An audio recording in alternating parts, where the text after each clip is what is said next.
মহান বিজয় দিবস উপলক্ষে গোপালগঞ্জের কাশিয়ানী উপজেলার বিএনপির আয়োজনে বর্ণাঢ্য র্যালি ও বিশাল আনন্দ শোভাযাত্রা অনুষ্ঠিত হয়েছে।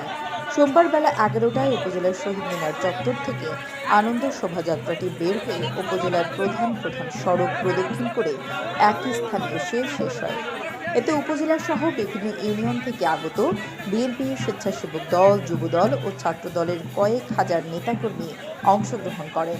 কাশিয়ানী উপজেলা বিএনপি সভাপতি গোলাম মোস্তফা মোল্লার সভাপতিত্বে আনন্দ শোভাযাত্রায় উপস্থিত ছিলেন সাধারণ সম্পাদক শেখ সেলিম, যুবদলের কেন্দ্রীয় কমিটির প্রকাশনা সহ সম্পাদক মাহমুদুল হাসান বাপ্পি, উপজেলা যুবদলের আহ্বায়ক মুন্সি এনামুল হক শিমুল, যুবদলের সদস্য সচিব আরিফুল ইসলাম পাভেল, জেলা শ্রমিক দলের আহ্বায়ক মোহাম্মদ মতিউর রহমান রনি, উপজেলা স্বেচ্ছাসেবক দলের আহ্বায়ক ফুরকান শরীফ টিটু, সদস্য সচিব মিলন খান, উপজেলা ছাত্রদলের সভাপতি আমিরুল ইসলাম সোহেল, সাধারণ সম্পাদক সুজাউদ্দিন অপু সহ বিএনপি ও সহযোগী সংগঠনের নেতাকর্মীরা।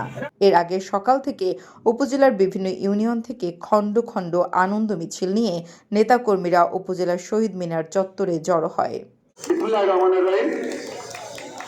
বাংলাদেশ জাতীয়তাবাদী দলের ও অঙ্গ সংগঠনের উদ্যোগে আজকে মহান বিজয় দিবস উপলক্ষে যে র্যালির আয়োজন করা হয়েছে, এই প্রত্যেকটি অঙ্গ সংগঠন এবং ইউনিয়ন থেকে যারা আগত হয়েছেন সবাইকে জানাই আমার ব্যক্তিগত পক্ষ থেকে এবং বাংলাদেশ জাতীয়তাবাদী যুব দলের পক্ষ থেকে, কাশিয়ানী উপজেলা শাখার পক্ষ থেকে শুভেচ্ছা অভিনন্দন। আমি স্মরণ করছি এই স্বাধীনতার জন্য যার সবচেয়ে বেশি অবদান বাংলাদেশের স্বাধীনতার ঘোষক শহীদ রাষ্ট্রপতি জিয়াউর রহমান। আমি সেই সঙ্গে স্মরণ করছি যাদের রক্তের বিনিময়ে যে স্বাধীন হয়েছে সেই শহীদদের আমি স্মরণ করছি।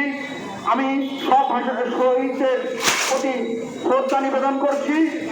আমি এখানে বক্তব্য বাড়াবো না, শুধু আমি একটা কথা বলতে চাই, স্বাধীনতা হয়েছিল আসলে আমাদের এই যে অধিকার, গণতন্ত্রের অধিকার, ভাষার অধিকার, বিভিন্ন অধিকার নিয়ে, সেই অধিকার বিগত 16 বছর ছিল না, সহজীবে হত্যা করা হয়েছিল সেই অধিকারকে। আবার সেই অধিকার ফিরে পেয়েছি, স্বাধীনতা ফিরে পেয়েছি এবং কোন ফ্যাসিস্ট স্বৈরাচারকে এই বাংলার মাটিতে, এই গোপালগঞ্জের মাটিতে, এই কাশিয়ানীর মাটিতে জায়গা হবে না ইনশাল্লাহ। আগামীতে এই মাটি গণতন্ত্রের মাটি, এই মাটি আমাদের পাক স্বাধীনতার মাটি, সেলিমুজ্জামান সেলিমের মাটি, বিএনপির মাটি। ইনশাল্লাহ আগামীতে বিএনপি এইখানে নির্বাচিত হবে ইনশাল্লাহ। এই বলে আমি আমার বক্তব্য শেষ করছি।